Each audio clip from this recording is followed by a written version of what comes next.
Hello, world, and welcome to Roll and Keep. And welcome to our official playtest of Tales of Xadia, the official TTRPG of Wonderstorms of the Dragon Prince, all powered by Cortex Prime. I'm playing this game. We're a couple episodes in now. We're neck deep in adventure. I don't know what this thing means, but I'm just very excited to be playing this game with this amazing cast and with this wonderful community that's been rallying around the game. Thank you guys so much for being here, all of you, honestly. Who's playing with me? I'm glad you asked, person on the other end of this camera.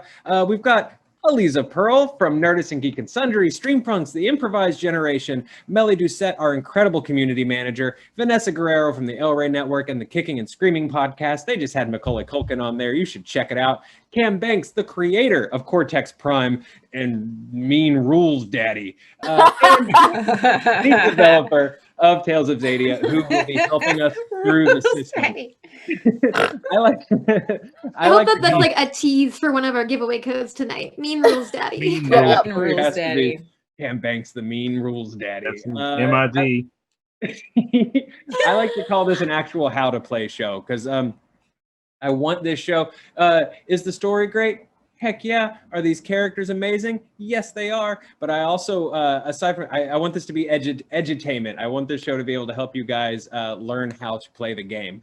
I'm Joe. You know me probably from Honest Trailers. I'm the chief content boy at Fandom Tabletop and official name, official role. That is actually what was on my promotion letter. TCB. Yeah. Official content boy. Mean Rules Daddy, official content boy. Yeah. No, eventually we'll get everybody's sort of in place. But I'm the face you'll be seeing on, lots of Cortex and DDB stuff until I find faces that are better. And I appreciate your patience as we do face maintenance here at Fandom Tabletop. A little bit of quick business. First of all, Tales of Xadia Playtest is available to download right now. The full Tales of Xadia book is available for pre-order right now. There's links getting dropped into chat if you're watching on Twitch right now, or if you're watching this from the future on YouTube. They're in the description below, so make sure you click them.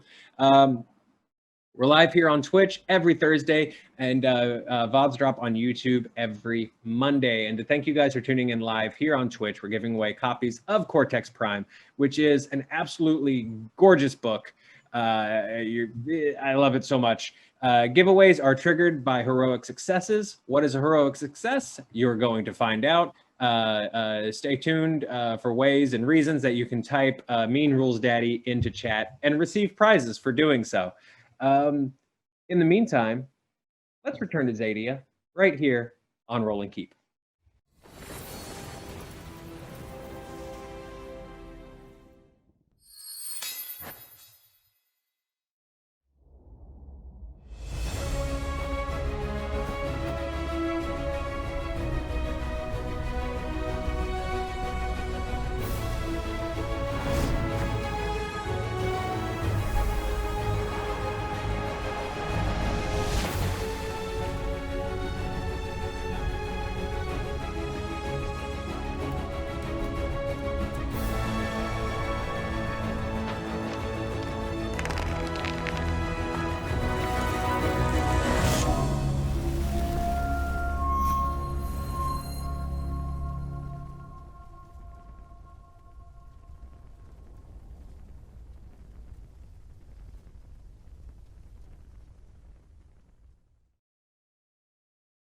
Four individuals were brought together by a mysterious moonshadow elf named Feathershaw. Their quest? Investigate the forgotten, abandoned, and floating city of Aneen, drifting high across the Xadian sky to claim a powerful artifact called the Primal Well.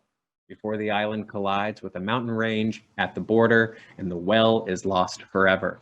The group quickly discovered that Aneen is not at all abandoned. It's inhabited by a society of wingless skywing elves, torn from the pages of the history books. From there, things have gotten steadily worse, and that's after the island collided with the mountains, beginning its dramatically slow collapse. After subduing village elder turned fiend Nossix, the Sunfire siblings, Benetta and Babukar, were reunited with Eljaw and Feathershaw at the Primal Well. Winda, in search of mages to assist in the evacuation of the townfolk, joined as well, the party fully united for the very first time. only to immediately be separated again. As Winda leads Babukar and Feathershaw to the surface to lend a hand with the evacuation, Vanessa takes a risk wearing an enchanted suit of armor and takes a hold of the primal well. Did she survive? And if she did, what is anyone going to do with the giant centipedes that are currently ransacking the surface? We begin at the Storm Spire, home of a recently decisive battle, as a strange alliance of elves and humans begins to disperse and piece together the future, to piece together what comes next.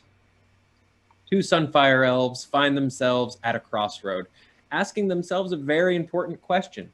Was victory here enough, or do they need to return home with something more?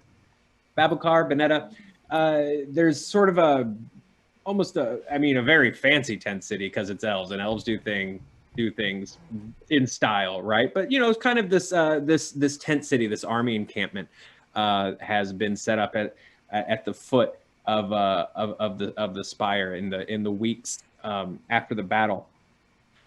For a long time, everybody's sort of remained. There was a lot of structure, parades, training, meetings, getting to know you stuff, with these sudden new comrade in arms. But it seems like as the folks in charge have sort of slowly, gone off to their towers and spires and closed doors to sort of figure out what's going on next, most troops and soldiers have started to head back from whence they came. The cavalry was called, and now the cavalry returns home. So the two of you find yourselves in this, has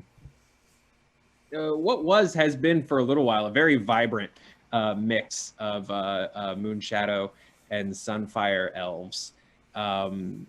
Now, though, it's a lot more sparse. People are packing up. People are heading out. There's literally groups and battalions like healing off and leaving. As the two of you sort of stand in front of this tent that has been your home since the battle, figuring out what to do next. And that's where I'll give the two of you the scene. I kind of get up to the tent. I feel like I'm pretty tired after everything that's been going on and just like beat. And I'll offer up to Babukar a tasty-looking pastry. Say what you want about the humans, but they did leave these, and they are quite good. Do you want one? I'll turn it in my hand a little bit. I can't imagine they're any good, to be honest. It smells like human. Well, I mean, I'll just have it if you don't want it. I was just trying to be nice. Give me back the jellycat. Could feed it to one of the dogs, maybe? If you're not going to eat it, at least let me eat it, all right? Sister, I have been in meetings all day with people who talk about what we're going to do next, and other meetings. I am tired of meetings. I had a moment I felt that I could shine, and now the follow-up is just administration. Well, we can go back home, help rebuild. It's going to be a lot to do. What is there to go home to? The forge is gone. You know this. You saw it. There has to be something we can do. There are smart people. You're supposed to be one of them. Can't you figure out something to fix it? You make sun-forged weapons. You have used the forge. You make magic. Fix it.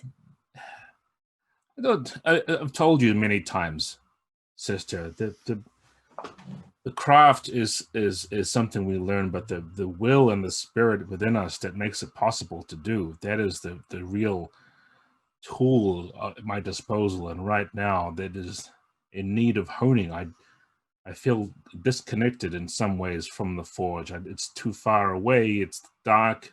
It's ruined. I don't know the end of it. Every meeting I've had, someone asks me these questions, and they ask me what's next, and I don't know.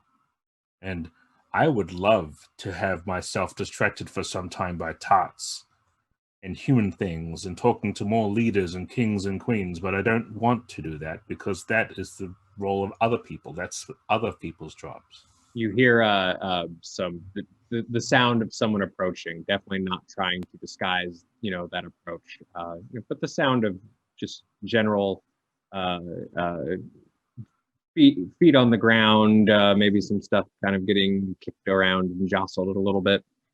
I'm a little like annoyed at my brother complaining about being important. So I'm just going to use this as an opportunity to be like, nope, I grab my jelly tart out of his hand and I'll turn towards the approaching person. So you sort of like aggro snatch this tart and you find yourself face to chest with a very tall Moonshadow elf. Hello. Oh, I'm sorry. I'm almost embarrassed to say that and they sort of drew a very like long, slendered finger point towards the jelly tart. Say, I'm almost embarrassed to say that the smell of pastries brought me here. I already took a bite, but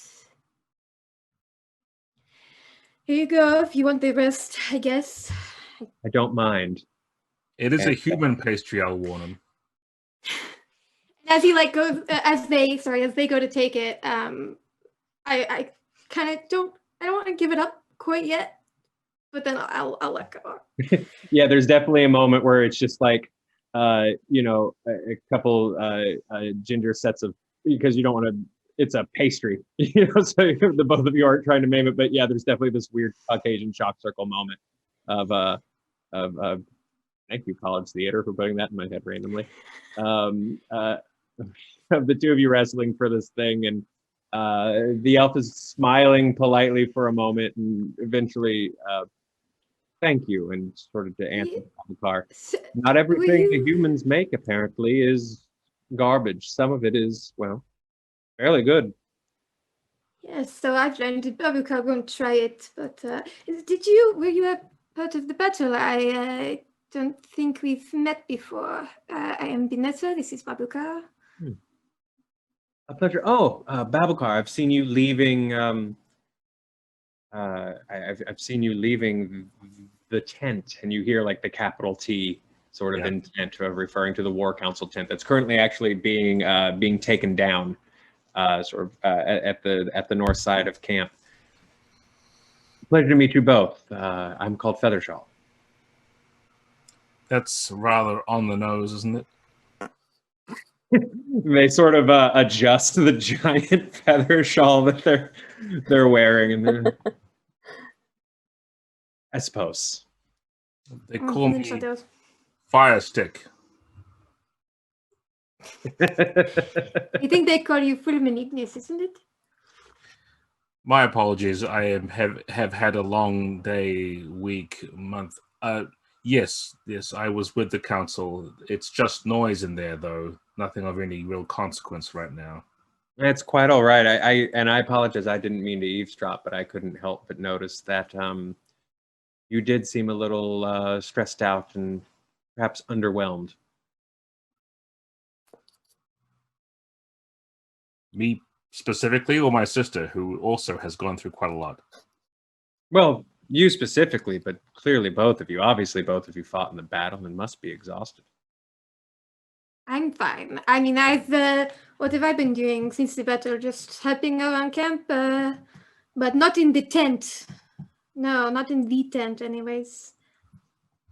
Would be nice if they conferred more grace and honor to a knight of Lux Aurea, but such as it is. A knight? I should have guessed. Yes, I am a knight of Lux Aurea. I kind of just pull the sword out of the sheath a little bit, and it just this glow. Feathershaw sort of smiles and splits another piece of the jelly tart, and as you're sort of showing the sword, and apologizes again and says, "Well, I honestly, I should have known on approach." And sort of offers you that little last piece. Yes, well, perhaps I'm not wearing the cape or anything. It's been less eventful since the end of everything. We are thinking of heading back home. Home. I've heard, of course, some of the news. Well, there's hope. It's possible to fix it. I mean, I'm sure we can figure out something. sure it wouldn't hurt if we had help. You know how to fix a Sunforge, by chance? I might not know how to fix the Sunforge, but I might have a possible solution. And you going to tell us? Certainly. Or do we have to step inside our tent so you can be out of earshot of other interested parties who may ask for this themselves later? They kind of glance around a little bit and, oh, nothing so clandestine as to that, but how would the two of you feel about doing something a little off the books? A little out of the tent, if it were. How far out of the tent are we talking? And as you ask, Feathershaw sort of gets a bit of a smile on their face and kind of glances up to the sky. As we cut back to Feathershaw, Babukar, and Winda, along with Alana, standing on the shaking surface of this very unstable floating island. These three giant centipedes have now just like beached themselves onto the city. Winda, you can see the shop where you originally met Volana is now somewhere just below the belly of one of these things as they scream and shriek at anyone unfortunate enough to be too close. Babukar, you can't help but remember a promise of an out-of-the-tent solution to all your problems. Is this the kind of out-of-the-tent solution you were talking about? I'll say out loud. Well, I didn't expect this, per se, but like you said, attacking monsters is something that you can do. That's levitating bridges, maybe something that I can do. And I can point.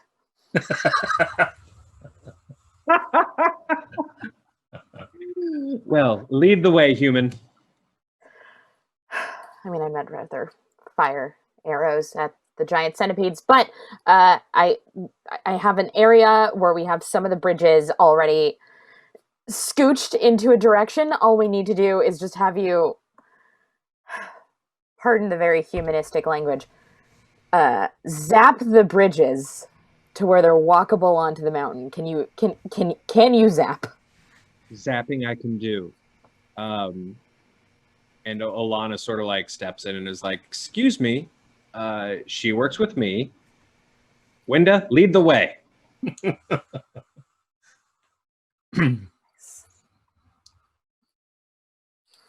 Well, here are the bridges. Do the zap. Zap. Amazing. So so here's what's kind of happening. And Winda, you don't have to follow if you don't want, right? Because as you just said, you would like to put some arrows and some centipedes. I really would.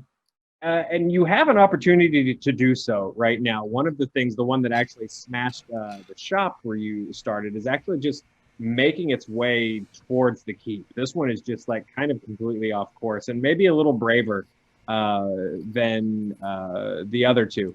But that said, there's a big problem here because now it is actually moving. The main thoroughfare is the main road folks are using to evacuate to get to that bridge. So this immediate centipede is going to be a problem. What would the two of you like to do about it? Go ahead. So Winda's with me then in that case, right? Because you've successfully pointed Alana and Feathershaw over that way. Heck of a point. I didn't even make you roll for it. Just realized I pointed in the other direction. I pointed this way. Okay. Under my breath, I will say, but loud enough for her to hear it. The inspirational tenor of your guidance never fails. And I will step forward and I'll raise the staff and I'll start with one hand. I'll have the staff planted and I'm going to start using the forming the sun rune in front of me. And I will say, I will need you to tell me where to aim. All right, that I can also do. More pointing. Is there you need any... a pointing specialty now, right? Can I point in a fun way? Maybe possibly using an arrow to let you know where to go. I can trail the arrow with my bolts of fire if you like, because I'm good at doing this. Sounds mean- so confident. We can use the power of 2 here. Arrow followed by fire. So you guys have a couple of options of what you might be trying to do with this strategy, right? Are you trying to just subdue a centipede? Are you trying to kill it outright? Do you want to sort of shepherd it away? Gradually push the thing back. Let's push it back, because we don't know if these guys are just disturbed from their home and doing a flail, because they're rather big.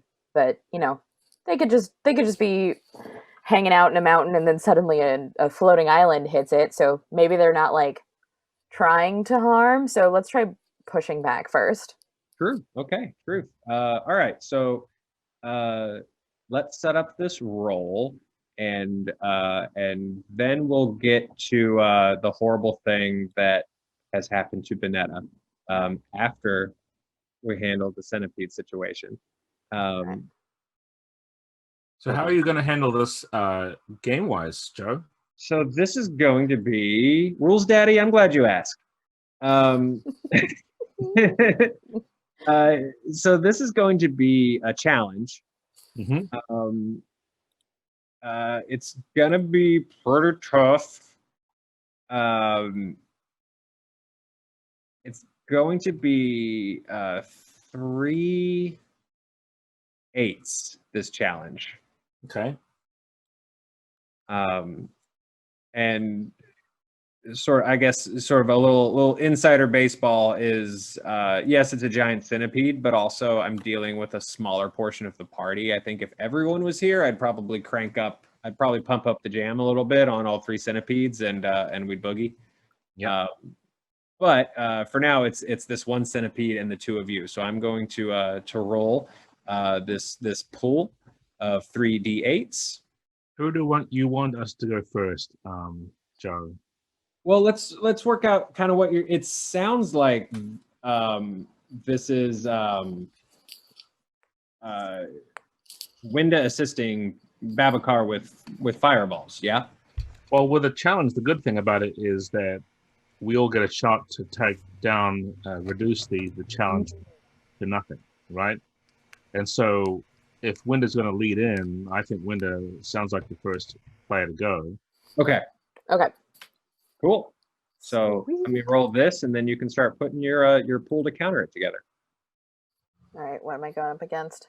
Ah. Okay, not bad. It's a 7 there for you. So. All right. Horrible. With a D8.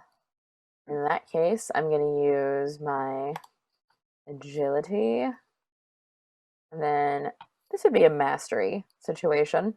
I feel like. Light crossbow. And since I'm working with someone, would I use foolhardy friend or trailblazing hunter? Up to you, I think, doesn't it? I mean, I'm gonna use friend because they're both an 8 anyway. Because I think we're friends now. Yeah, at this point, yeah, it's kind of just flavor especially if they're the same dice pool. Exactly. I'm using the flavor of friendship. Heck yeah. All right, and I'm gonna what does that taste like? Jelly beans. Yeah. yes. Oh. Okay, is that do my ICCV? Is this a heroic success? That's the heroic success. Can we use flavor of friendship as a code? Yeah, they're gonna set up a thing in chat. It's probably either gonna be that or it's gonna be Mean Rules Daddy. Mean Rules Daddy. Yeah. Mean Rules Daddy. Okay, so these so we're in this challenge. The this first way. Well, no, this isn't a contest. Well, yeah, Centipede would now sort of roll back, right, Cam? Well, so what happens is the the challenge pool, which is the centipede and everything around it, it rolls to set up the difficulty, right? Winder just did her thing. So now we look at what the effect die is, and because Vanessa got a heroic success, the effect die steps up by 1. And what you want to do is get an effect die that's bigger than the dice that's in the pool, so you can knock a dice out. And so that what happens is, I think the pool goes from being a 3d8 to a 2d8 pool. Then Vanessa picks who goes next in the challenge, which is just me by default. Yep, unless I suddenly just want to give the centipedes a shot, so it's gonna be you. Yeah. Amazing. So as that's happening, this volley of crossbow bolts gets unleashed, and it's already working. You know, the centipede is already kind of just like, and you know, it's like horrible teeth are being, but it's definitely like folding, you know, away as this first volley kind of comes in. So far so good. And then what you do now is roll the new pool. For my 2d8. I have to try and beat that with my turn. Perfect. This is why it's good having someone else go first and then take dice out, so it's easier. Right. For the poor, oh look. Oh. Well, this is lovely. Good day to be us versus centipede. Yeah, I mean, honestly, we're doing great. You know, so I've got a plot point. I'm going to spend that to activate your opportunity, Joe. I want to step my sun magic spells up to D10 for this, thing. Perfect. So I'm going to start putting together my thing. My goal in this, I think we were talking about trying to make it go off the edge, and I don't want to just deliberately harm it, because I think that's the gist I'm getting. I think that Winder's arrows or bolts are kind of like making it turn, like a ping, ping, ping. Mm-hmm. So I'm going to do a similar thing with fire. I'm assuming that centipedes don't like hot things, unless they're like lava centipedes, which would be terrible. So I'm just pushing the spell through the sun rune and making firebolts go off near it to keep pushing it away from that direction. So I'm not actually aiming at it, but I'm still going to do that. So that's me trying to be awareness. That's sort of figuring out where to do it right. For values, this is one of my moments to shine. I'm telling everyone how great I am, so I'm doing glory. I would love all these wingless Skywing elves to remember the moment when a Sunfire elf came up and saved their hides from their silly leader. And that's a hot-headed fire mage thing, I think. Sun magic specialty, and then sun magic spells, which I will step up. I think I can step it up here. And I have to beat 3, right? You've got to beat 3. Good luck. I think you can do it. I'll try. If I get tons of hitches, I'll be really mad. Oh! So close. I almost got a triple heroic success there. But that is a double heroic success. It is double here. So I do, that's a D12 effect die. I take another die out of the pool. All right, so this is continuing to work. You know, these bolts of fire sort of hitting like in front of and around the centipede, and you're almost guiding it, you know, off the path and back in the direction it came. The two of you are now advancing on the centipede. I'm going to this poor little guy. He's really kind of like lost his will to kind of do this, but let's kind of finish this with his sweet fun D8 as this once mighty and horrifying cliffhanger level centipede is kind of like at this point more of a pest and is kind of trying to figure out like what exactly it's going to do, and actually in fact as it's like kind of like, okay, I don't want to be here anymore, but it does set its sight on there is a very folksy looking Skywing elf who bizarrely has a straw hat on, who is shielding he's backed into a corner, and he has his hands dramatically flung out, and he's protecting this small group of chickens that look fairly similar to Wiggy, but also not quite as like cool as not quite as leveled up as Wiggy. But yeah, so there's this straw hat wearing Skywing elf sort of like protecting these chickens. The centipede kind of go, and this guy doesn't look like he can throw fireballs, so it's sort of like half-heartedly is going to sort of redirect and make a go for this guy. Let me roll this D8 in the next step of this challenge. A 4. I'm killing it. Winda, one. Yeah, right. Winda, I believe you're up. Can you save this straw hat wearing man and his chickens? I'm going to save this straw hat wearing man and his chickens, because I have a lot of strong feelings about chickens. Yeah, I'm gonna run in and try and like pull him out of the way. Okay, sweet. What is your pool for that? All right, let's see. So my pool for that is agility, because I'm trying to save a man and some chickens.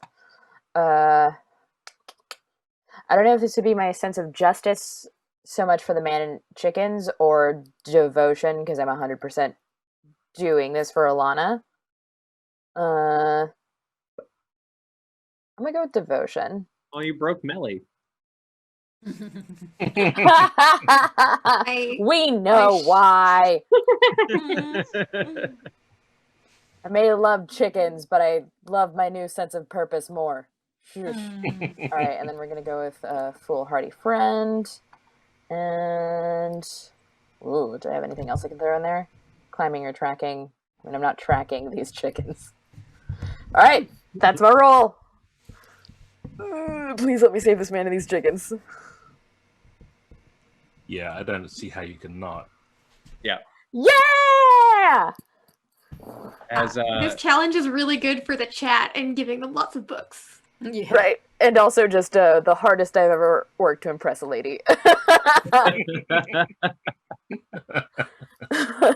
The wooing process.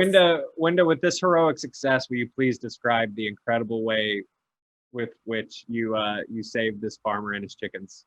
Okay, so I run in as fast as a human possibly can, and there's absolutely one of those earlier children that points and remarks that humans aren't nearly as fast as the rumors are, and I grab this man in my arms and pull him out of the way, and at the very last second manage to snatch a chicken out of the way as well, because no chicken left behind.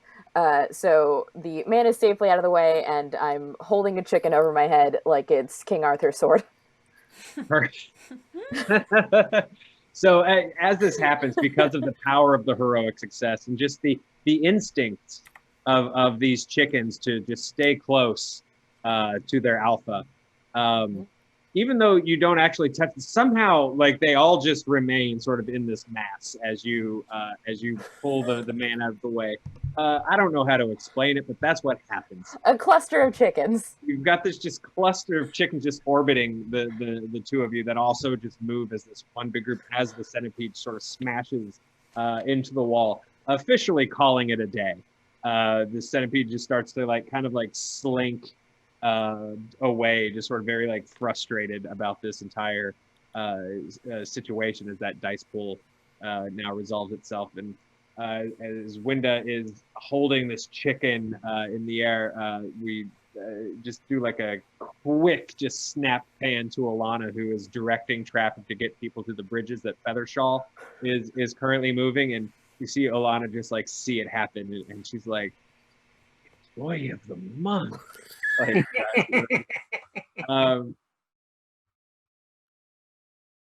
let's cut back to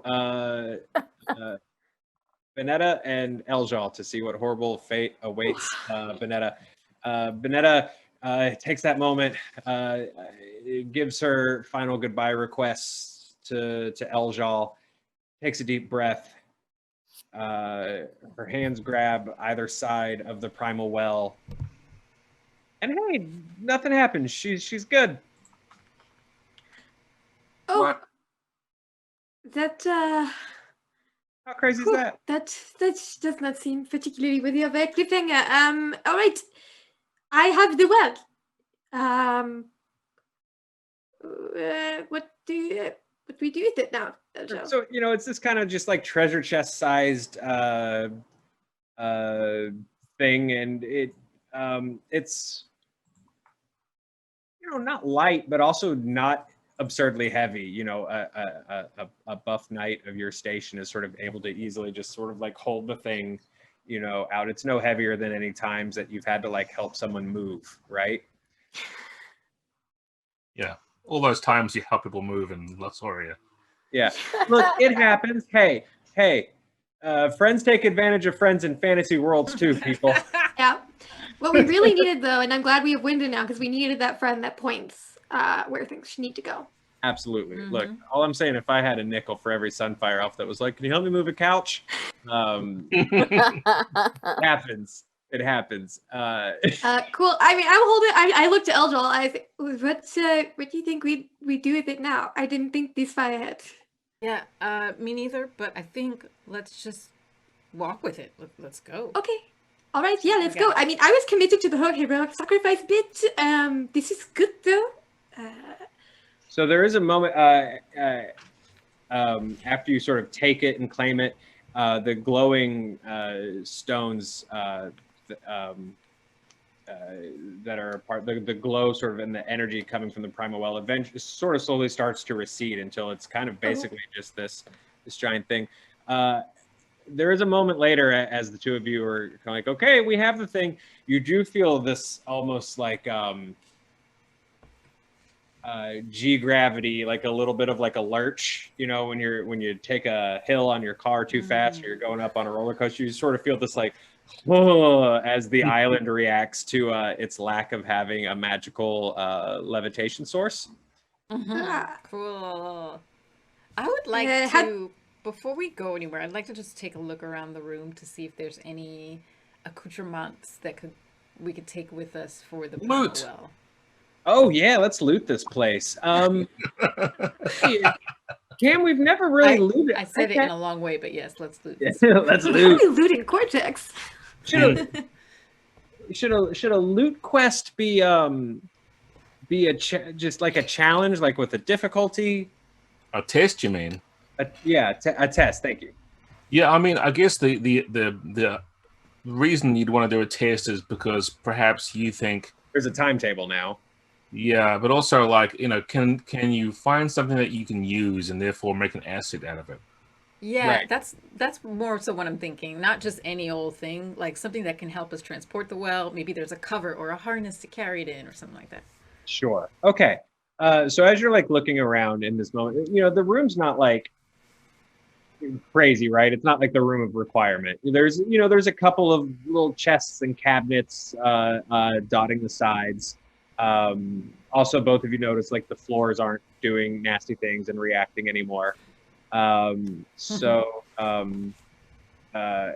you start to look around, Pareka is just like wide-eyed that Vanessa is holding the well, and I'm going to give you pretty simple a 2d6 challenge here. So that is a 9. Okay. All right. So, in meeting this challenge, I'm rolling as if I'm just looking for something, or I'm not sure how. Yeah, I guess what purpose? I think do you have a Pareka asset?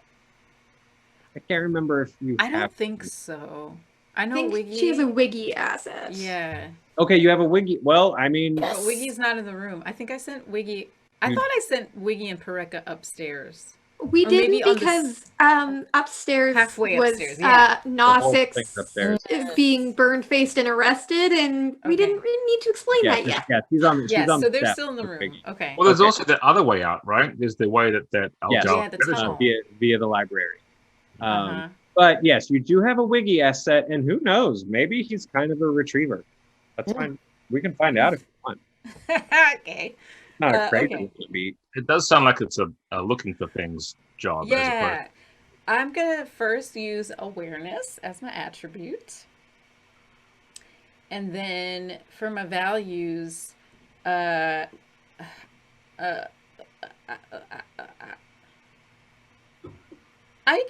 mean, maybe devotion, because now I feel like I'm a team player, and I'm like, how can I help my teammate Bonetta make this easier to carry? And then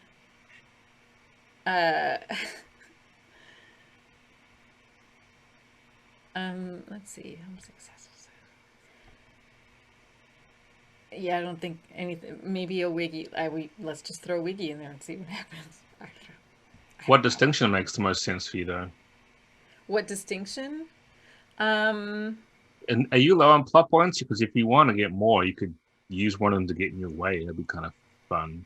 Mm-hmm. I have 2 plot points. Oh, well, then you're fine. I mean, yeah, I'm never good on like deciding on a distinction besides just Moonshadow Elf. I don't know. What's a creative way to use one of my distinctions here? I think at least, what's the second one you got? It's the Homesick Assassin one. Uh-huh. And the third one is which one? A Song for All Occasions. Yeah. I mean, if you start humming something like You're Looking for Things song, that's kind of... Ooh. What's your I'm looking for stuff song? We have had this question from people in the community too, by the way, Aliza. So it's not like, people say, what would I ever use the Song for All Occasions for? Yeah. Yeah. That's cool. Yeah. Okay. Yeah. I like that. I like that a lot. Eljal definitely starts humming a song that their mom used to hum whenever she would take them out into a field to go play and find creatures. That's the song that they start to hum. So yes, I'm going to throw that D8 in there for that. And there's an SFX I could use. Gain 1 PP when you switch out. Oh, no, that's okay. I'll keep it as an 8. Okay, and then was Wiggy... I'm sorry. See, this is why we were talking about taking notes. This is why I should have been taking notes. Wiggy asset. I'm guessing it was probably like a D6. It was, yeah, Wiggy sure was a D6 right. asset. Okay. I will throw a Wiggy in there.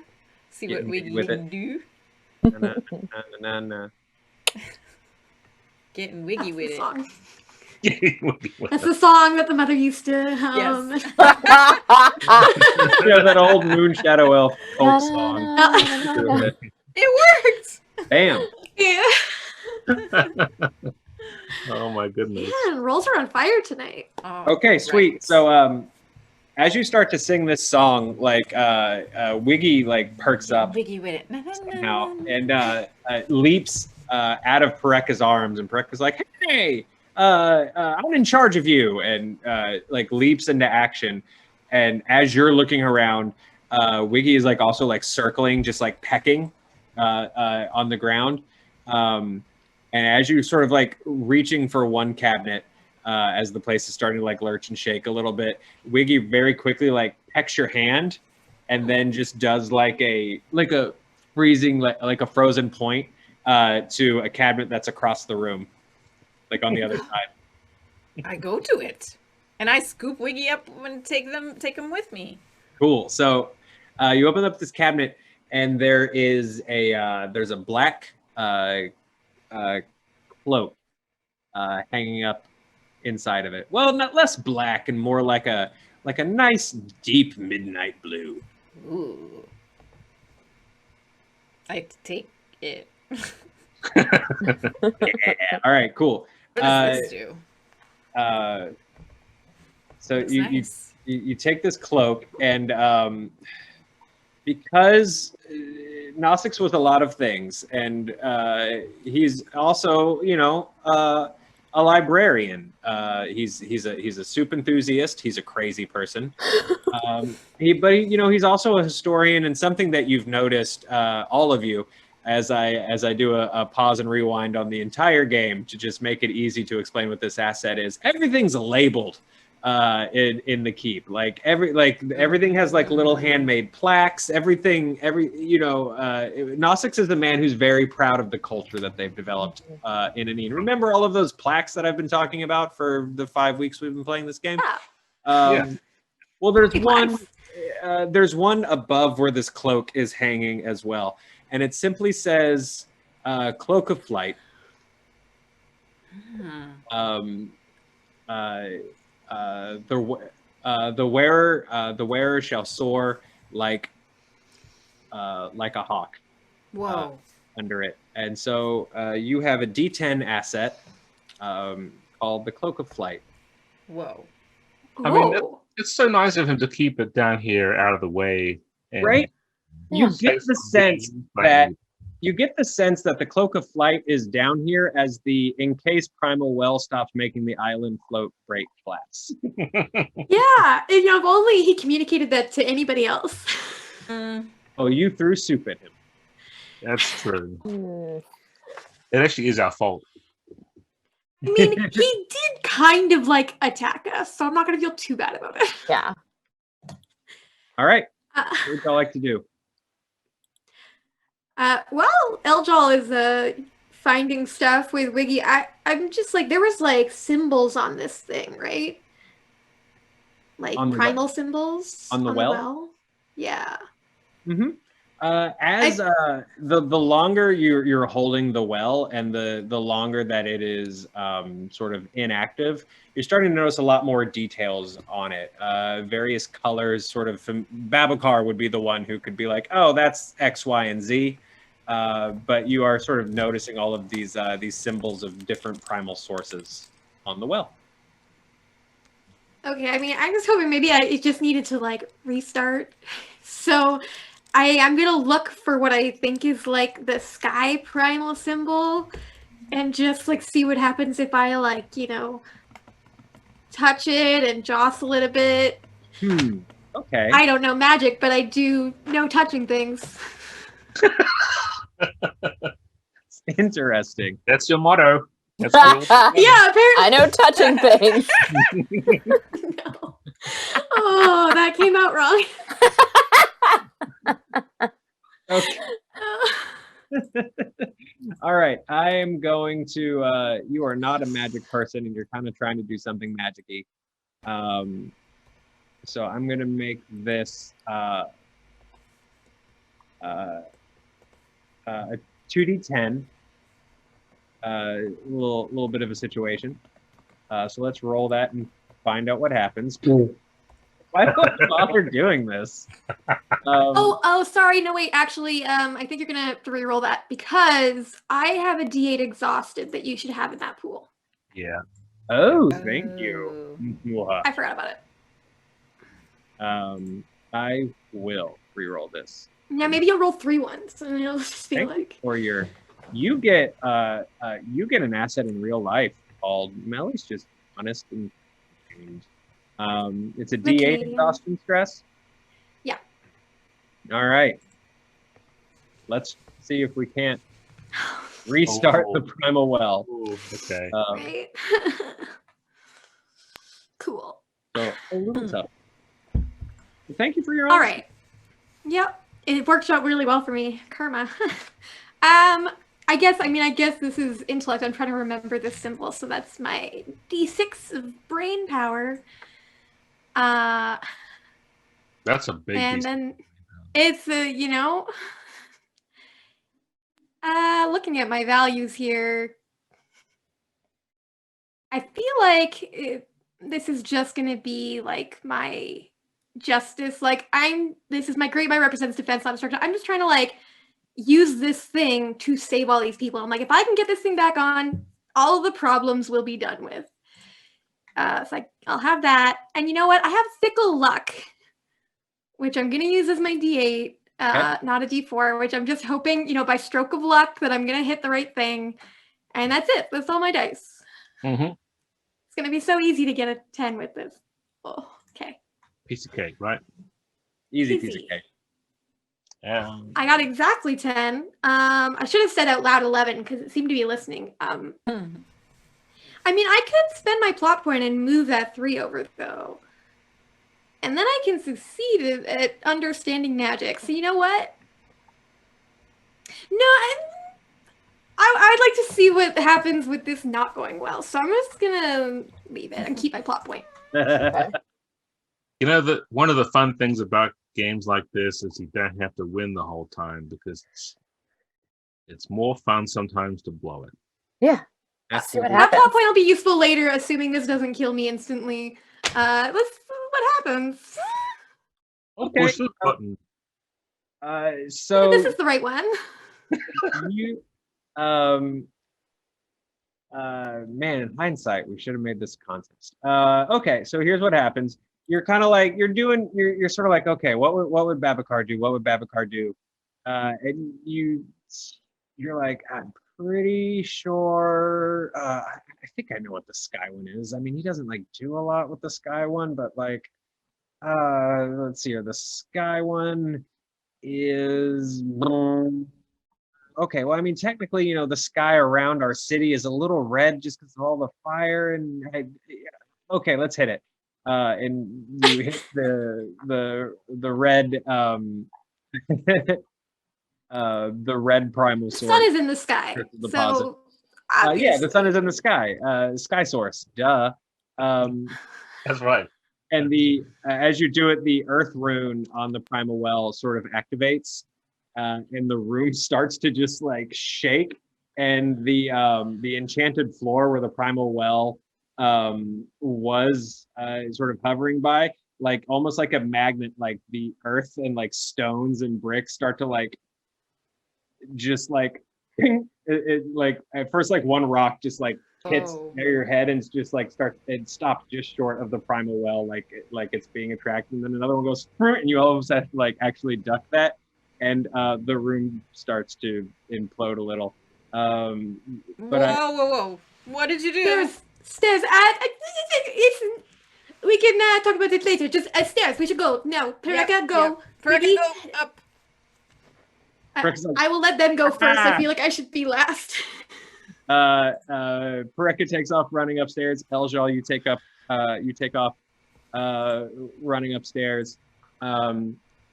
The first thing you see when you hit the stairs is Necrex is sitting on the ground near his dad. Nosic's nowhere to be found.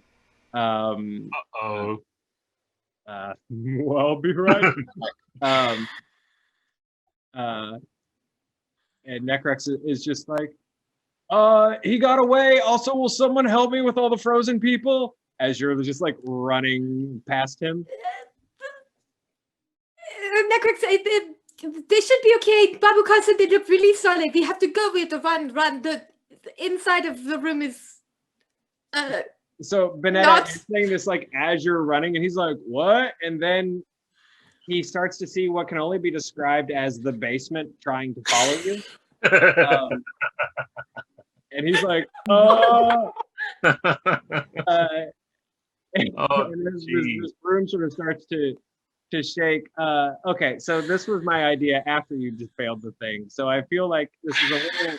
I feel like to be in the interest of fairness, I need to give you the opportunity to hit undo, but not yet. What's going on with this Centipede? Let's find out, shall we? Okay, so Centipede 1 handled. Winda just looking brave, looking awesome. There are still 2 Centipedes, and they're both heading towards where the massive most Hanines are heading towards. Feathershaw, it looks like, has successfully started to set up these bridges, and they're holding. Like this is actually working. Alana, Alana just looks like a full boss, right? She's standing on this like elevated pile of rubble, hair blowing in the wind, directing people. People are finally actually listening to Alana because Alana's doing something worth listening to. And sorry, yes, she has a clipboard.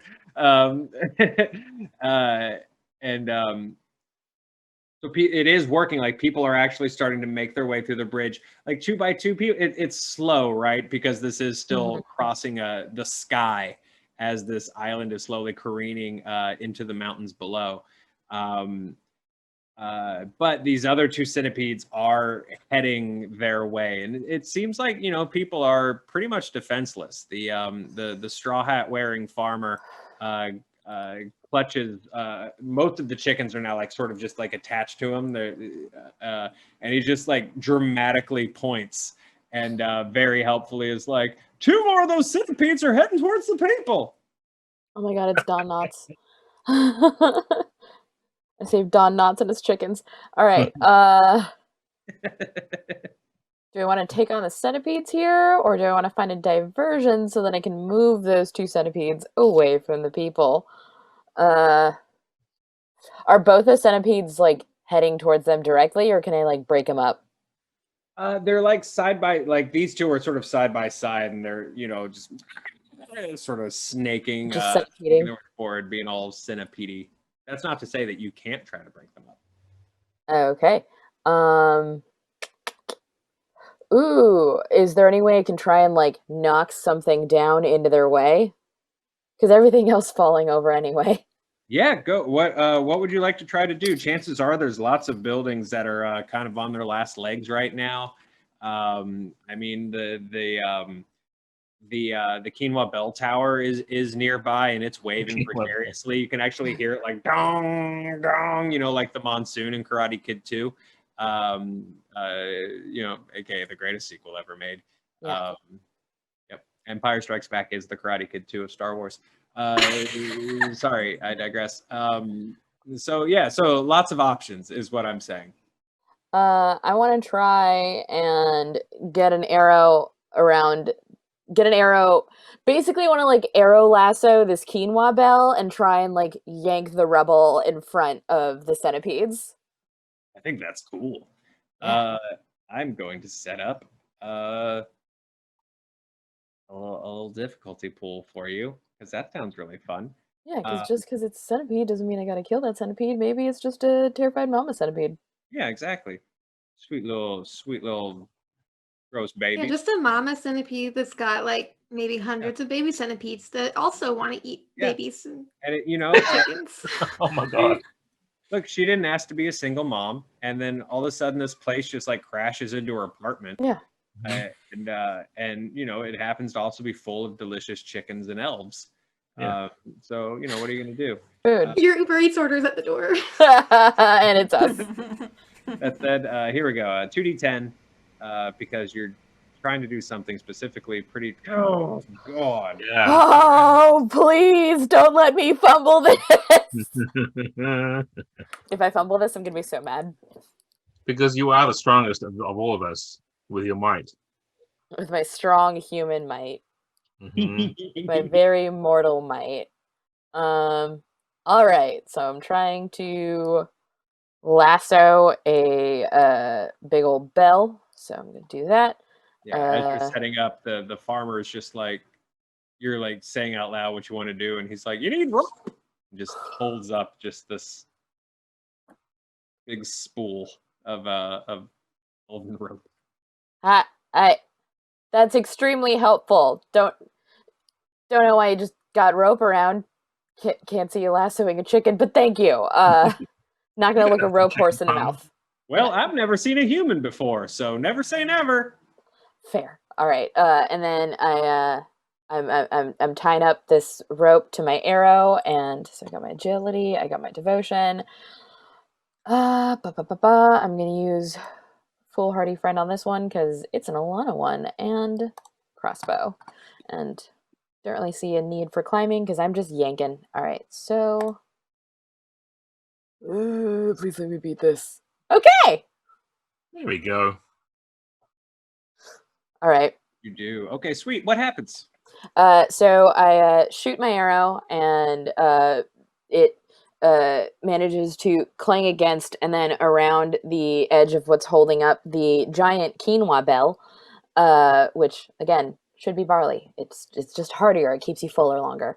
And I grab onto my rope because it's already like falling apart, and start yanking as hard as I can. And because I'm a human and this is a building, eventually the chicken farmer also helps me out. So we're just both yanking on that rope. and the chickens are just chickens. They can't really do much there. They're And not like grabbing the end of the rope and like just a train of them. They're just pecking at the ends. They're moral support chickens. Yeah, well, there's part of just his like brash farmer strength, because all farmers are incredibly strong. But then also, like I said, these chickens are all kind of just attached to him, and maybe there's sort of like a chicken exoskeleton situation happening. I don't know. Look, I haven't seen Wonderstorm show Bible for this show. I don't know if a chicken exoskeleton is actually a thing or not, but maybe there's possibilities. they got a lot more seasons to fill, and who knows. Exactly, and this very strong elf farmer definitely has more strength in me than a human woman that just doesn't want to be humiliated. So this cluster straight up just like pulls off the vest. It's like a beyond buff. He's just jacked. It's like just this jacked chicken farmer. It's like in Kung Fu Hustle, where everyone is ripped in that town and no one wants to fight anyone. Exactly. So this jacked chicken farmer and I managed to pull down the buildings in front of the centipedes and keep a barrier of rubble between them and the humans, so we can try and like divert them back to their little centipede apartment. Amazing! It seems to have worked. They definitely divert and sort of. Divert away from the evacuation noise. People are like, and then the buildings come down and they're like, and then they're like, oh, I see the design. As Alon is keeping everybody sort of focused and moving. However, the centipedes don't divert back to the mountain. They've sort of like gone off to the side, and now they are headed towards you guys. Sweet. Babacar. Yeah, I'm just like staring. Centipedes.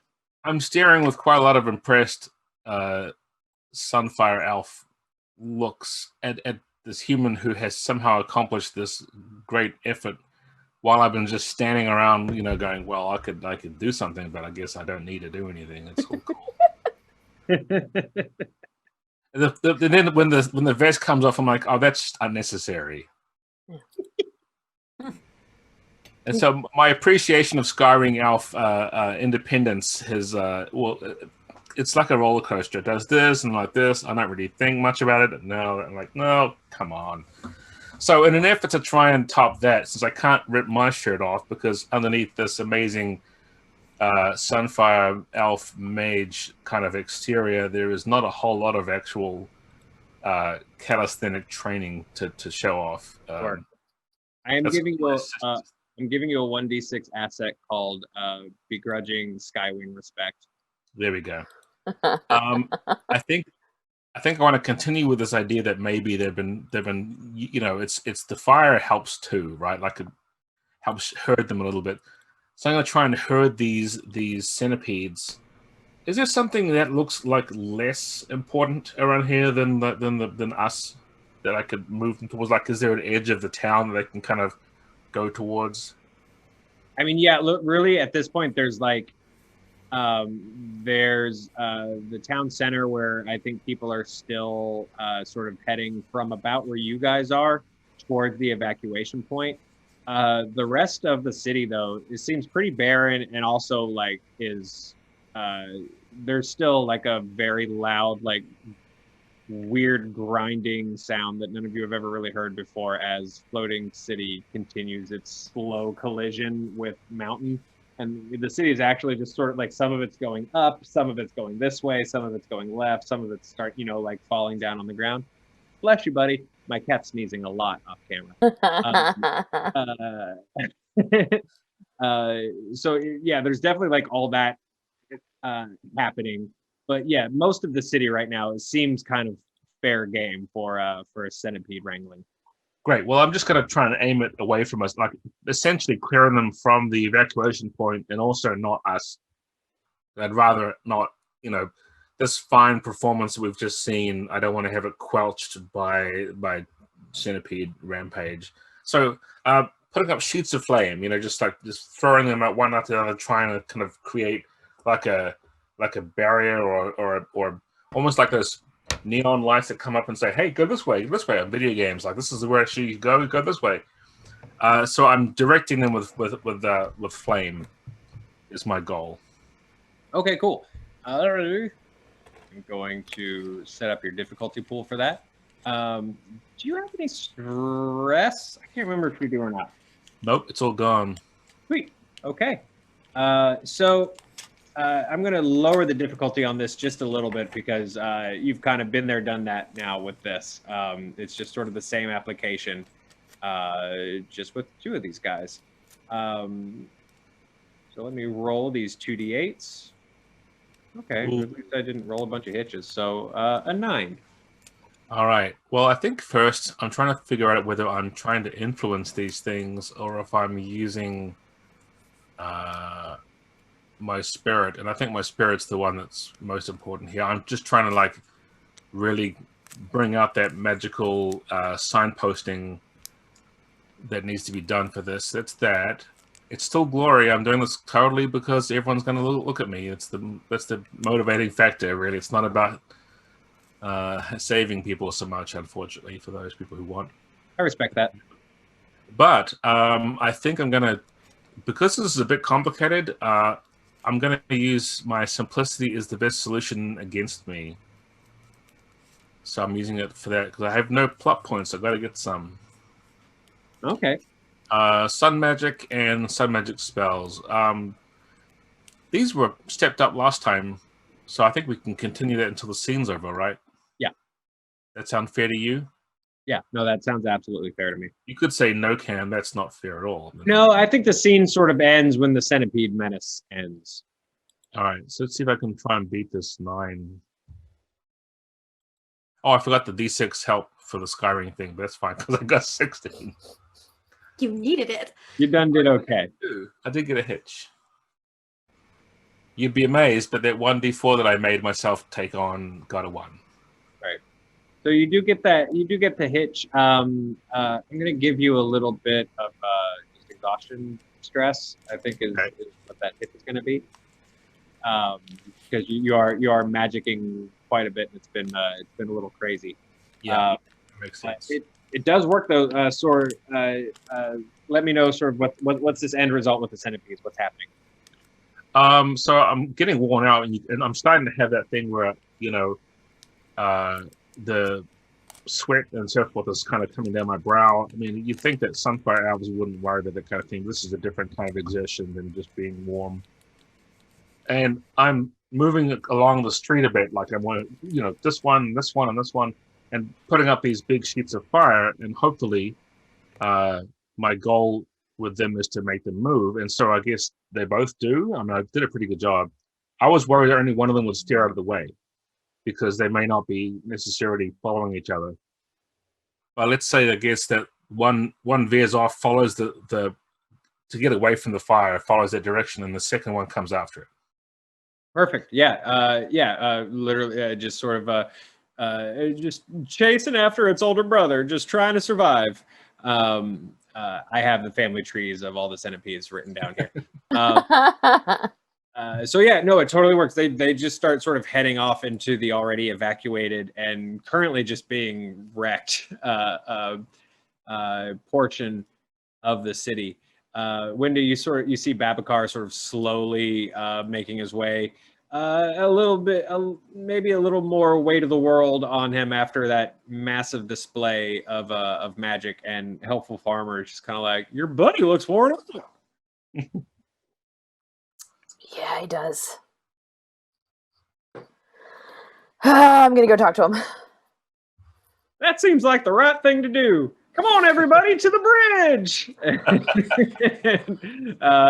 This guy and his phalanx of chickens head towards Alana in the bridge. Just his muscles just glinting in the sunlight. He's oiled. How is he oiled? I don't know, but he is. I'm gonna miss him. Chicken oil. It's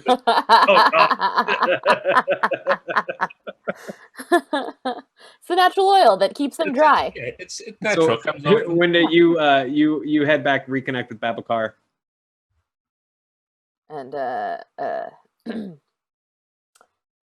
hey, so I don't know about you. I'm good at like the arrow part, but the talking part, I'm kind of getting used to. How you feeling, champ? Champ. I'm leaning a little bit on my staff and taking a few breaths a bit shorter, and I'll turn and see, and I'll catch Winder's eye briefly and say, "Did you see that?" I did, and that was so impressive. It's not every day that I feel my mortality. I mean, lately, these days, it's every day. But my God, that was astounding. I just hope they talk about this. I mean, I'm thinking history books, pal. Well, that's good, because they weren't going to say much about me afterwards. The way things were going for a while. My sister, I hope she's... Can you feel that? Do you feel that? Is there anything different? I'll ask you, Joe. Is there anything different about the way the city feels right now in terms of the yeah, two things are kind of different. One, you definitely sort of feel like the side that you guys are on, like things are kind of going brrr, and you can hear people on the bridge actually going, yeah, because that means the bridge is like coming off the mountain a little bit, and you can see Feathershaw working and the couple of other mages that live in the city sort of like working to counteract this issue a little bit. Someone actually goes and kind of goes off the bridge, and you see Feathershaw actually sort of catch them with the same magic that brought the group up to the island. Super cool looking. Maybe there's a deleted scene later on in the episode, or on the Blu-ray that's like really really gets in on that because it's pretty dope. That said, the other thing that feels weird is you see Eljal, Pareka, and Wiggy running towards you. You also see Bonetta trailing them, clutching the primal well in her arms, and a little bit behind her, you see something crazy. You see Necrex, fireman carrying his dad, hurrying behind them. And then behind that, you see something even crazier, because it seems like the keep is now turning itself inside out and vomiting itself out of its own front door. And it looks like it's chasing Bonetta. Well, I'd say you have some competition for history books right about now. No, I'll give you kind of a sour look, like, sister, and I'll just start running in her direction. Bubble, you turn it off, please. What have you done? Okay, you sort of like catch him now. You're just like running alongside Bonetta, who's like panicking, like. Yeah, and I do keep running because I'm like, we can't stop. It's following. I had to do one of those like running and then suddenly like sort of stop and then turn around and run this back kind of thing, and my tape's going everywhere. Can I quickly assess? First of all, I see a whole bunch of rocks coming after, but is there something about the well that is I could try and figure out just from nearby? So the first thing you notice is that there's been a change. You can now sort of see all of these crystal deposits forming on the surface of the well that represent the different primal sources. And right now, all the red earth ones are glowing. Oh, no. I didn't really spend a lot of time paying attention to earth magic class, given that we don't have them. Well, I mean, you just have to just tell me what to hit, and maybe don't touch it, because then you'll freeze them, then if you catch up. But tell me what to touch to make this not happen. Unless we want it to happen, I could throw it off the island and then we go. No. Then the whole island will follow it off. That's not good. We could make use of this. No, sister, we can make use of this. If it's coming after us, it's a natural bridge. Yes. Let's keep running to the evacuation point. How do we fall slowly, though? Because if we could fall slowly, then the island just go down to the ground. We're going to go onto the actual mountain. Oh, okay, that also works. We're running to the mountain, but don't worry. I'll help you. I'll help. Okay, good, because I've been in the basement a long time. I don't know what's going on up here. Just somebody point, please. So, what do you want to do? So my plan, I've just come up with this moment, and I can't believe that this is even a thought. I'm going to have my sister not have it turn off, but in fact have her essentially lead all the contents of the keep and everything in it and all that stony stuff to the edge of the city and have her run off the end, and it will hopefully make a bridge that we can use to help evacuate people. Like I have a leash to the island. And I'll say, just off the cuff, I mean, I know this is a meta thing, but as we're running along, I'll say, the only way this could work even better is if you could fly. Oh, well, we can do that. That can be arranged. And I pull out the cloak of light. A cloak of flight? Where'd you get that from? You had that? Do all moon shadows fly? Is that something that I missed? Oh, no, Skywinds have no wings, but moon shadows, they cannot fly. I found this in the keep. Wiggy found it, actually. And I'm just going to go ahead and very carefully put it around Benetta's shoulders. Why are the chickens of the We're running. so helpful? Yes. Yes, as we're running, I put the cloak on you. They keep trying to kill us. Breck is also like running. But her feet are doing like double time, just like trying to keep stride with the adults. Okay, excellent. I'm just going to take a running jump at this bridge. I think all these people are going to need a lot of help, though, with moving everything. Eljal, you seem very agile. Do you think you can maybe do something for that? Okay, we're gonna break this into steps. Please. Step one. Benetta leads the island off of the island. Yeah, we're just going to establish it on the mountain. Why not? Yeah. This works. I mean, yeah. This is how planets are made. Magnets. Do this another challenge if you wanted to, Joe, because you could say this is tremendously difficult, and we could all take turns doing the hard stuff. 10d12. That's too much. 10d12. That's too much. 9d12. That's true. Okay.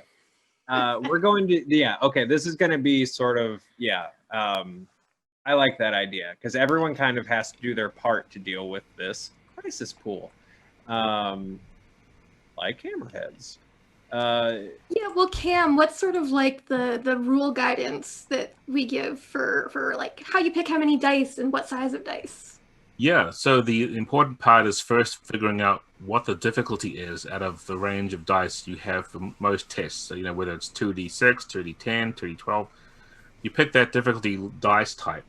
Mm-hmm. And then you kind of think, well, how many players are involved directly in this, which right now I guess is all of us.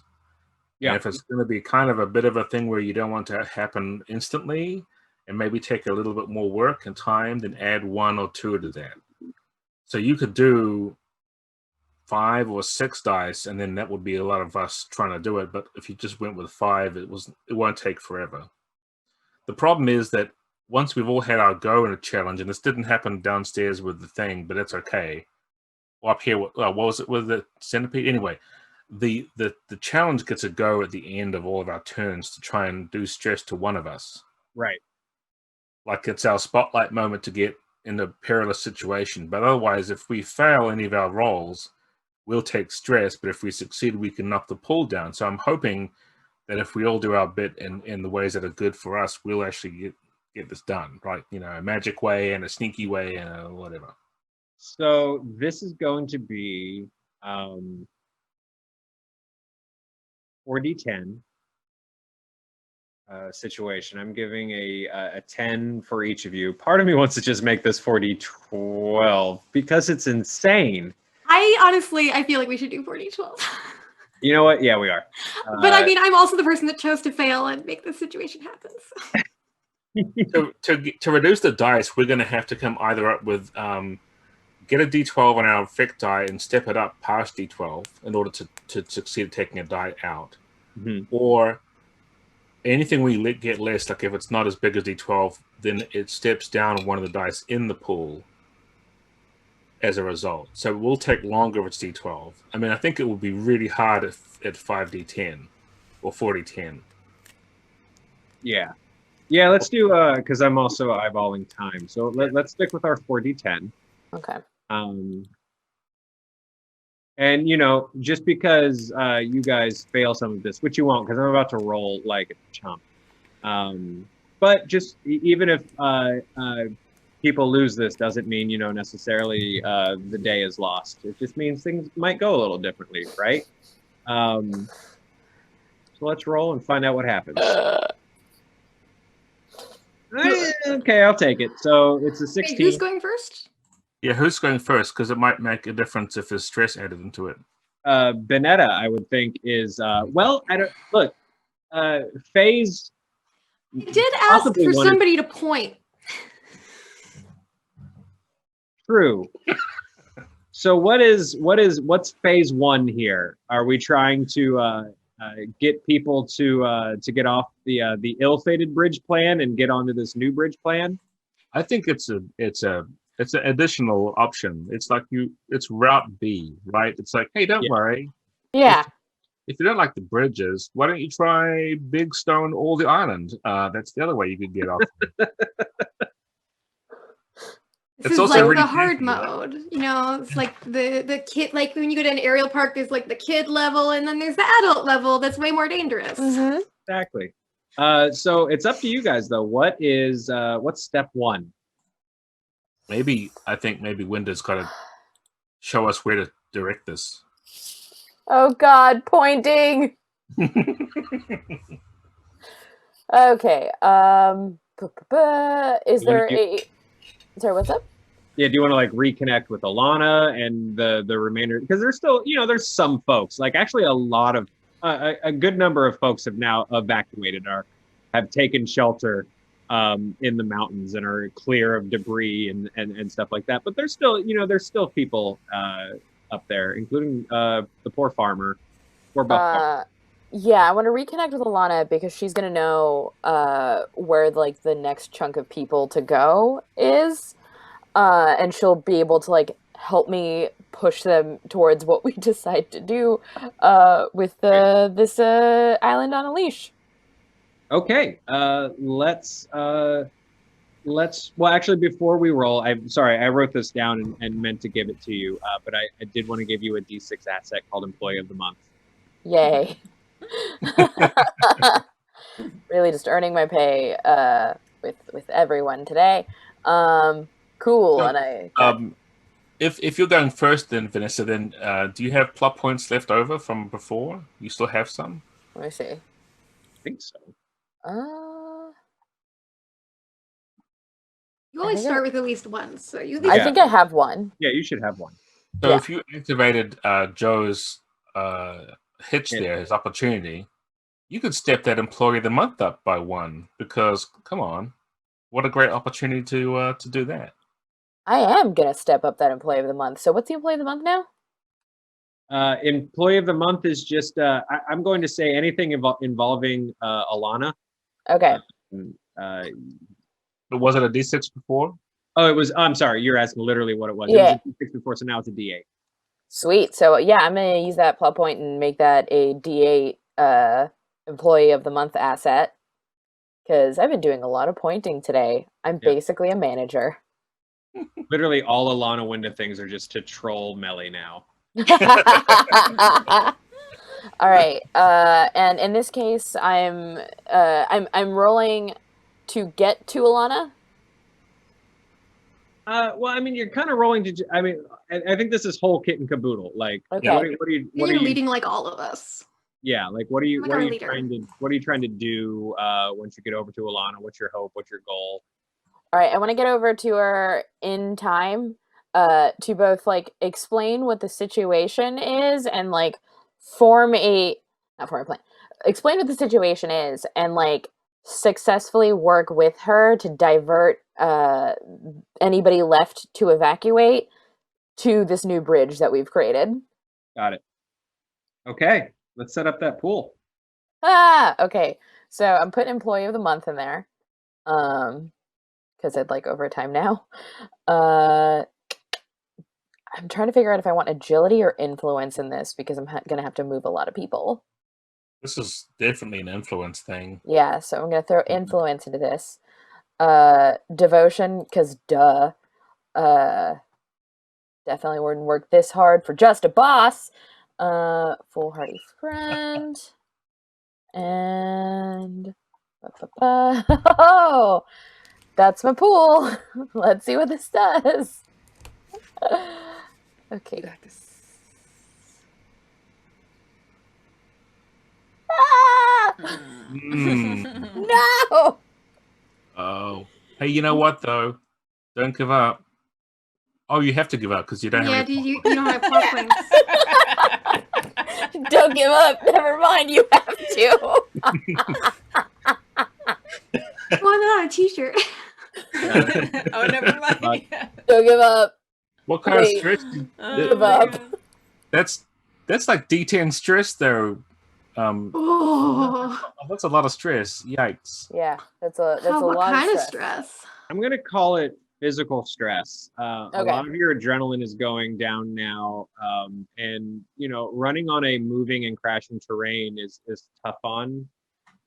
So is it injured or exhausted? Those are the two physical ones. Oh, right. I'm going exhausted. Yeah, because Okay. it's the adrenaline. Some of that's starting to get down. So you run to Alana, and sort of make the very quick elevator pitch for what's happening. And Alana is just kind of like staring at you, but also staring right behind you as like the town vomits itself at her, like in this general direction. And she's kind of doing her best to be like, okay.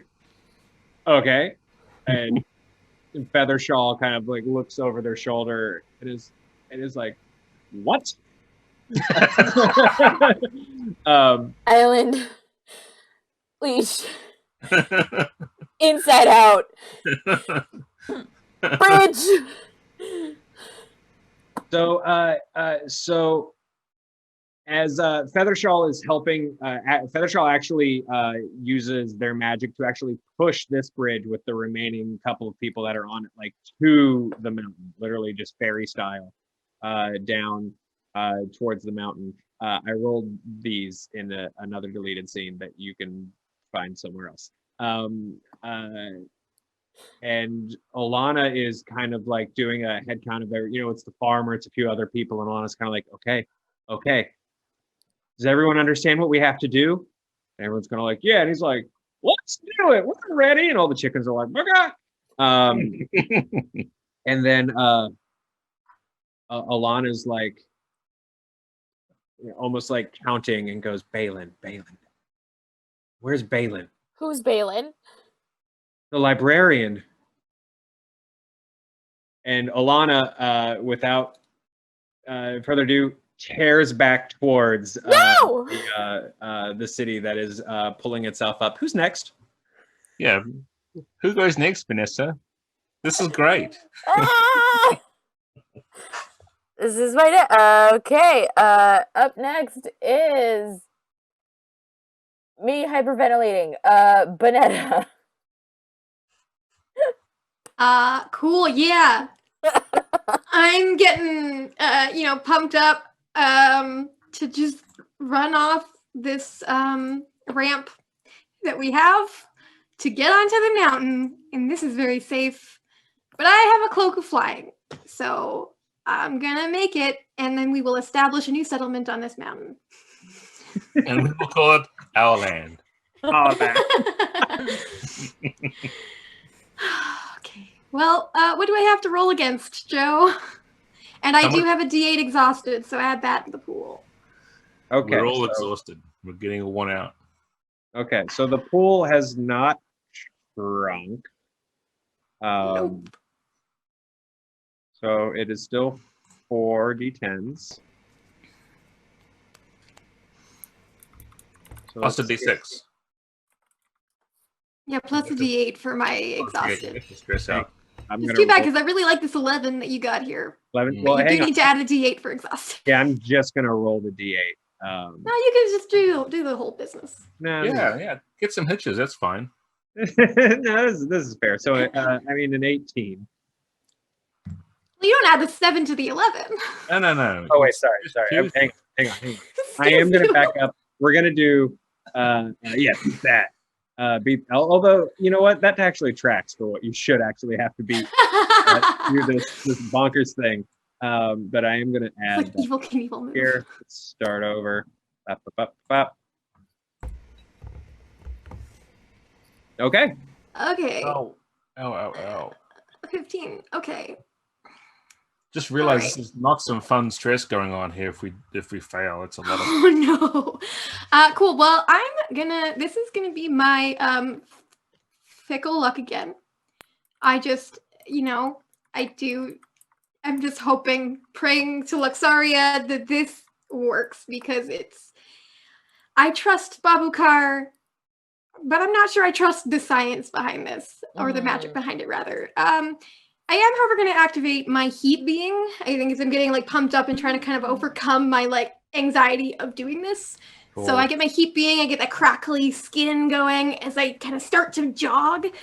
So I get a D8 angry stress, but I get to step up my agility and strength for the duration of this challenge. So for however long this goes. Cool. Which is great, but more stress for me. Mm-hmm. So I'm going to use my agility, I guess, to jump the gap and land safely. This is, again, my justice notes. My great might still represents defense, not destruction. I'm doing it all to save people. And tell me, can I add my strategy die to this? Because, we have a battle plan that is very well thought out and organized. I've never said no to this group before. But But I'm going to say no now. I had to try. All right. Well, and I have the cloak. But so the cloak is currently Aliza's asset. Right. Yeah. Can I spend a plot point to give it to Vanessa? Yep. Excellent. Then cool. Then I have 3d10s and a d8. So you got a chance. All right. And I have a plot point that I'm saving. So fingers crossed. Let's do this. What did I need to be to 15? Okay, so I need to move some stuff around, which is fine. I spend my plot points, slide that over there, which puts that there. Yes. But that makes the D12. And that's a heroic success. Fantastic. That's what we're talking about. Yeah, I just this bridge that you said is kind of now going up this up angle. I catch it just at the right time where I can actually get some momentum on it, and I'm just going full speed, kind of have almost fire coming off me, and this smoke from being this heat being. So it's this very cartoon smoke coming off my feet as I'm almost burning the ground that I'm running on, and then just jumping and the legs going, and then just a really heavy landing on this mountain, and the well gets set really hard down into the stone mountainside, almost to the point where it sets in a foot into the earth there. In that moment, nothing exists but Vanessa jumping off a floating island. She takes that extra leap off of that bridge, which is very cool. And there's that slow-mo motion moment that the show likes to do, where Feathershaw is just going, because Feathershaw is right by that bridge. As you sort of reach the moment where you would start falling, that's when the cloak, which is billowing out like a normal cloak, all of a sudden you feel it kind of go taut. The rest of you see this cloak split into two shapes almost, as these huge black wings extend from other side of Vanessa and just take this huge, take these huge flaps to get that extra bit of air, and then straighten out so that Vanessa can literally just hang glide. She actually doesn't even take that hard landing. Sorry to no butt you, Vanessa. That's okay. You actually, where you were planning to land, you actually soar past, and you're just soaring just a couple feet above ground. This is definitely probably the first time you've flown. I mean, I don't want to definitely, yeah, in your mouth or anything. We haven't really covered that part of your backstory. But you find yourself just very quickly flying, and eventually you sort of like tuck and roll and just go maybe 10, maybe 15 times, as finally the cloak resets into just the cloak, hood up, because of course, as you then roll into your 3-point landing, with the smoldering glow coming from your cloaked form, and you glance behind you, and here comes the island, just following you along. It's sort of twisting and turning and chasing after you. And I think like visually, like because of all that smoke, like the smoke clears and people don't know if I survived or not, and then like it clears and they see me, but then rocks are coming. Right. Yeah. But ultimately, because of this heroic success, it seems to have worked. Like it's definitely moving and it's definitely dangerous, right? The situation, but like there's so much island trying to follow you that weirdly this makes sense? Question mark. It seems to work. Vanessa, who goes next? Yes. Quick question. Oh, Elja. Yes, Aliza. I would like to go next because I have an idea, but Vanessa, what were you gonna say? Yeah, just question, Joe, or Cam also. So stepped up to a D12. Is the D12 enough to knock that out, Cam, or does it have to be higher than the die? One of the dice is out. Yeah, one of the chance points is gone now. That's what I wanted to know. Yes, Elja, please, absolutely. I realize as I see Vanessa take this flight across the gap with the primal well and the cloak, and then the pieces of earth that are coming and following after her, I realize that it is not necessarily a bridge in the sense that the other thing is a bridge. This is more like a ferry. So if there are big pieces of earth that people can grab onto, that could be the thing that takes people off the island safely. So I would like to try this and see if it works as an example for others to follow, to see if I can get other people off the island that way. Perfect. Awesome. Yeah, I love this escalator moving sidewalk idea. Yeah, exactly. Yeah. So I'd like to grab onto a large piece of earth and do like I do. Ferry out. Okay, sweet. So we're now at 3d10. Well done, Vanessa. 3d10. All right. And Aliza, you don't have any stress, do you? I had stress last session, but I don't remember if that was. I thought that was in the flashback. Actually, I don't know how that.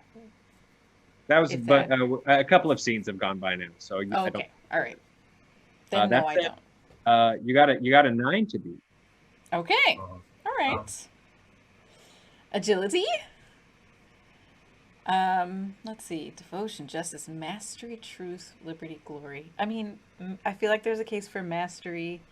Do you have the elf grace? Yeah, I have something. A special effect on this under Moonshadow Elf? That's not one of. Oh yeah, wait. Yeah, elf grace. Spend a PP to step up your agility die, and your dice will for a test. Yeah, let's do that. I have 1 PP left, so I'll spend it on that. I will step up my agility. So now let me take that out. Oh, step it up to a 12. And then you know what? Yeah, let's mastery, right? Mm-hmm. And also, hopefully, I can set an example for others to also master their Earth Fairy. Anyone can do this. Come on, let's. Just look how easy. Make it look easy. Exactly. And then, let's see. Probably. Oh right, I already. Oh yeah, I have to take Moonshadow Elf because I did that step up thing, right? You don't have to use the same distinction if you use SFX with it, but it totally makes sense that that's an elf thing to do, is being really balanced and careful. So yeah. Yes. All right. And I think that's it. I'm bringing Wiggy with me. Can I use Wiggy as an asset? I don't see why not. Okay. How are you using Wiggy? I know. I'm gonna toss. To show especially how easy this is. Not only am I gonna grab a piece of earth, I'm gonna toss a Wiggy onto one. Perfect. Okay. Yeah. Use your Wiggy asset. We also saw earlier how the chickens are basically magnets. So pretty much. There you go. Okay. Yes. Ooh. That is amazing. Heroic success. You just took on the With dice. Another D12. Yeah. That's great. Okay. So Elja, you're sort of like waving to get people's attention, and then just do this like amazing leap onto one of these, you know, pieces. You're sort of running and jump to the side and sort of steady yourself on one of these pieces, and you're kind of like, and toss Wiggy onto his own, and Wiggy's like, just kind of cool, just like, you know, on this like now floating, moving piece of rock. Can I also take Pareka? I'm sorry, I forgot to say Yeah, that. no, Pareka is absolutely there. Okay. Pareka's dead. You have Pareka like scooped up in your arm, because Wiggy you trust to throw, but Pareka Yes, maybe not. exactly. No. So you're holding Pareka into your arms. Pareka's just like, that was pretty simple. Pretty easy. Good job. You know, like kind of like very, very proud right now, and just, but also kind of like, yeah. You know, like arms up. It's the roller coaster. Yeah, hold on tight.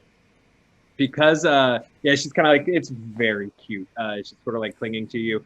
Because of this success, Necrex, who I also had sad dramatic plans for, is able to follow your example. And is able to hoist his dad onto a rock next to you, and is just like, oh, like absolutely freaking out. But he's got his weird statue dad, and is for now safe. I've been foiled. And that takes us to that reduces the pool to 2d10, and I believe that swings us to, so well done saving Necrex. Hey, Eljal. Nice. Because he was gonna die. He was not long for this world. Babakar. Is it me next? I believe it's you next. Everyone, yeah. Everyone has One win. Let me roll. That's cool. Maybe you can get the glory with that 2d10. You should be able to do well. Here it comes. If I'm lucky, I can get him. I'll take both out. You know, that's just what I'll do. You have to add in my D8, D10 exhausted. Do that. Yeah, you have a D10 exhaustion, correct? Wait. No, it's a D8. D8, yes, D8 exhausted. It's gonna be so. By all means, roll some. Yeah, okay, 7. All right. So here's what I'm going to do. This it's great that it's a rocky thing and it's moving and it's doing the whole surfing thing, but it's not going to be stable if we don't manage to bring it together. So what I'm going to try and do is we're in full view of the sun now. I'm in real sort of like, okay, we're outside, the sun's right there.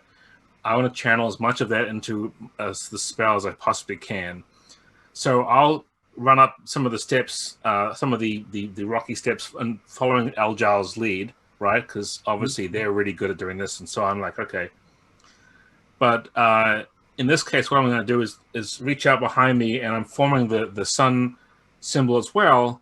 But I want to sort of make it into a kind of a circle around the sort of the bridge or whatever, so that as it moves up, it heats it up, so that we're sort of forming kind of that bond, like a mortar between all the big blocks. So I'm trying to melt the crap out of it is what I'm trying to do. Yeah. I'm just going to go all like Nova Flame on this one. So I'll step my...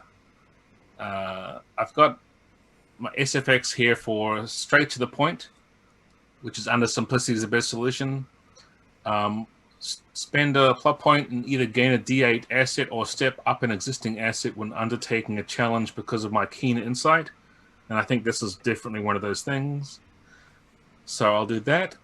Is my Sun Magic spell asset still at 10, or has it gone down since we aren't doing Centipedes now? I would say it's gone down. That sort of like scene break happened. All right. In that case, I will put it up to 10. And do that. So this is my intellect. I am totally doing this with my sort of like spatial geometry skills that I'm really good at. I can figure it out.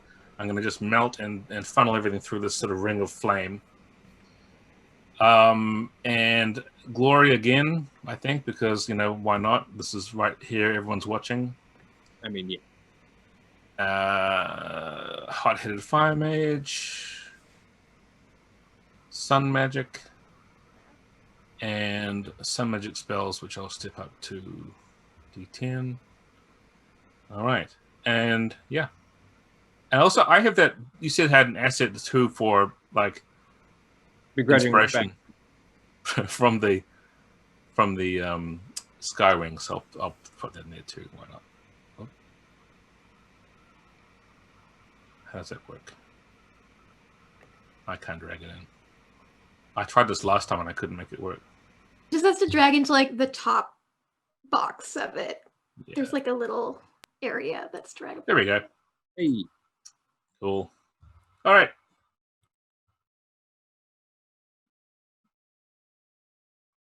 That's also a heroic success. And that's good because I got the D10 to get one of the dice out. All right. We did so good. So running up behind Algel and then running, like turning away from them, looking back away from just doing the whole big ring around the column of rock to then melt everything as it comes through. Mm-hmm. And trying to keep all this hot incandescent light away from the people who are trying to be there.